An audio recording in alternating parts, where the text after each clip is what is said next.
home bird's snowy wings against the smoke-grey sky. But there are none. I know at once whom we should blame. When Christopher and Thomas Darby, our only twins, and Brooker Higgs came back from wooding last evening, they seemed a little too well satisfied. But they weren't bringing with them any fowl or rabbit for the pot, or even any fuel. Their only spoils, so far as I could tell, were a bulky, almost weightless sack and immodest fits of laughter. They'd been mushrooming. And by the looks of them, they had already eaten raw some of the fairy caps they'd found. I did the same myself in my first summer of settlement here, a dozen or so years ago, when I was greener and less timid. They're not young. I remember eating them. They are beyond forgetting. Just as yesterday the last sheaf of that year's harvest had been cut and stood. And, just as today, we'd faced a break from labour, which meant that I could sleep my mischief off. So in the company of John Carr, my new neighbour then, my neighbour still, I went off that afternoon to thank the Lord for his munificence by hunting fairy caps in these same woods. I'll not forget the dancing lights, the rippling and the merriment, the halos and the melting trails that followed anything that moved, the enormous fearlessness I felt, the lasting fear, yes, even now, or how darkly blue the moon became that night, and then how red. I wish I'd had the courage since to try to find that moon again. Last evening, when the twins and Brooker Higgs jaunted past our cottages and waved at us with gill stains on their fingertips, I asked these merry men, had any luck?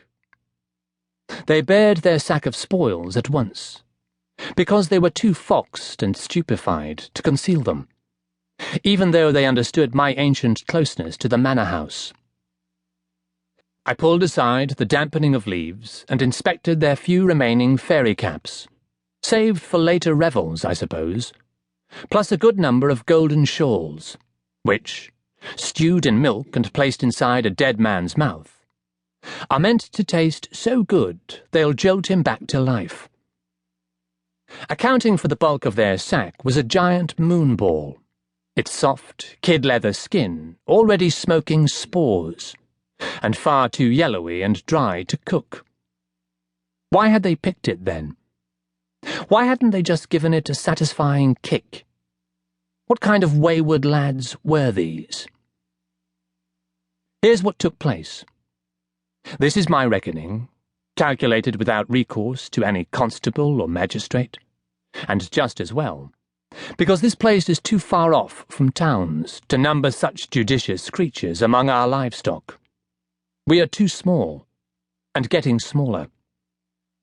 Our final day of harvesting was not as joyful as it ought to have been, and not only because the crop proved so frugal in the ear. A gentleman we did not recognize was watching us reduce our barley field to stub. A visitor, a rare event, exciting and unnerving. We mowed with scythes. He worked with brushes and with quills. He was recording us, he said, or more exactly, marking down our land, at Master Kent's request. He tipped his drawing board for anyone that asked, and let them see the scratchings on his chart. The geometrics that he said were fields and woods, the squares that stood for cottages, the ponds, the lanes, the foresting. He was a pleasant man, I'd say, no more than 30 years of age, and dressed much like the master, not for labour, but for the open air, in sturdy boots, breeches, a jerkin, and a plain cap without feather, brooch, or badge. His beard was shaped and honed to a point with wax. I have a narrow trowel that matches it, a townsman's beard, a wealthy beard, and he was lopsided when he moved, with a stiff arm and shoulder on his left. His was a body not well suited to the balks and bumpy edges of a